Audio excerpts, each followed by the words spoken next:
So the Longhorns started off a little bit sluggish in the class of 2024, but fear not, Texas fans. The wheels on the Texas Longhorns recruiting machine seem to be picking up steam.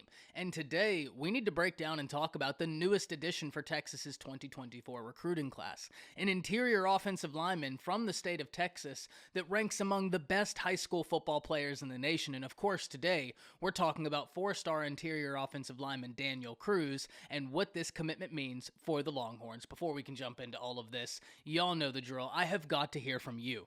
Hop down to the comments, give me a Y for yes or an N for no. Are you excited that Cruz commits to Texas? And then give me the next name you're looking for to commit to the Longhorns. Can't wait to hear from you. If you're new to the channel, be sure to subscribe. Hit that bell notification as I do constant college football content and you don't want to miss any of it. And if you enjoyed the content, be sure to like and comment down below. But having said all that, let's jump right into this. And first and foremost, who is Daniel Cruz? Well, as I alluded to in the intro, he is one of the top prospects in the nation, regardless of position. However, if we dive into that, he comes in as a top 300 player in the nation, number 226 specifically, the number 13 interior offensive lineman, and a top player in the state of Texas, a state, and I know I say this every time, that is absolutely loaded with talent. I mean, it really makes my head spin whenever I start breaking down the state of Texas and how much talent is located in it. It's incredible to me. And it has to be great if you're Steve Sarkisian in the Texas Longhorns, where you can look around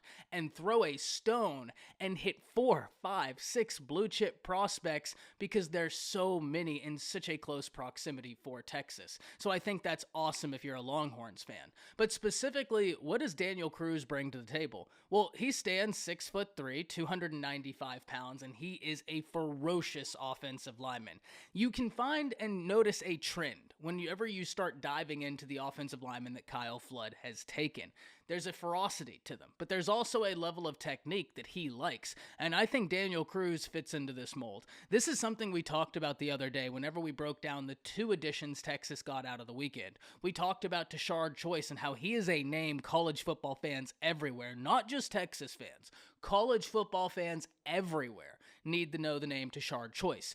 Well, so too can we talk about Kyle Flood. If college football fans already don't know the name Kyle Flood, they're doing themselves a disservice. He has been a phenomenal offensive line coach, and it's not just relegated to 1 stop. It's not just relegated to 2 stops. We can talk about his time at Rutgers, which we have here on the channel. We can talk about his time with Alabama, which we have extensively here on the channel, and we can surely talk about his time with Texas, where he inherited an offensive line that had not a lot in the cupboard. That Texas offensive line was a pantry that was pretty bare. And he was able to not only get the offensive line in a good position to be able to play football games, he was able to reload the cupboard recruiting, and it only took him a year. It was so fascinating, and then we'll get back into the Daniel Cruz situation, but it was so fascinating whenever Kyle Flood was the offensive line coach at Alabama, and I've said this multiple times, he pulled in a recruiting class that was phenomenal, and I challenged all of you, find me a recruiting class from an offensive line perspective that's any better. Find it to me and bring it to me, because I'd be fascinated to see it. I would be fascinated to see it. It was only a year later when, for the first time, I thought you could actually go find me a class that you could argue was as good or better than the offensive line class that Kyle Flood had just taken for Alabama. And ironically enough, it was the class Kyle Flood had just taken at Texas. This is a guy that is a serious recruiter. He sees the guys he likes. He knows what he's looking for, and he's able to convert, which is what has got to excite Texas fans. It's one thing to have an eye for talent as an offensive line coach. It's another thing to be able to develop the talent. But when you can walk into living rooms and feel real confident that you're going to walk out victorious, that's got to be a compelling factor. For the Texas Longhorns, I think the excitement is only starting. Look, as I alluded to in the intro once again, the Longhorns started off a little bit slow in the class of 2024, but I've been one to preach patience. Fear not. There are multiple different ways to get to the same destination, and I don't know that there's a right or wrong answer. Personally, I kind of like if my recruiting class starts off a little bit slower, lets things build, lets these visits happen, and then take off around July into August.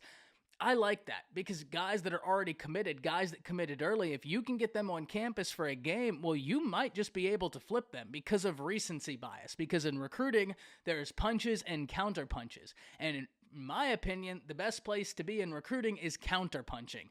because we see the results from those counter punches all the time. Look, at the end of the day, what I mean when I say this is the excitement is only getting started for the Texas Longhorns. They're really starting to ramp up. You have predictions going in their favor for top prospects. The state of Texas is loaded, and they're continuing to recruit at a really high level. Daniel Cruz is just the newest in a line of very impressive recruiting wins by this coaching staff for the Texas Longhorns. I can't wait to hear from all of you. But look, there is no doubt that this is a huge win for the Longhorns. Daniel Cruz held offers from pretty much, every major institution in the nation, and Texas fans everywhere have got to be over the moon. He chooses the Longhorns. Hop down to the comments. Let me know what you're thinking. That's it.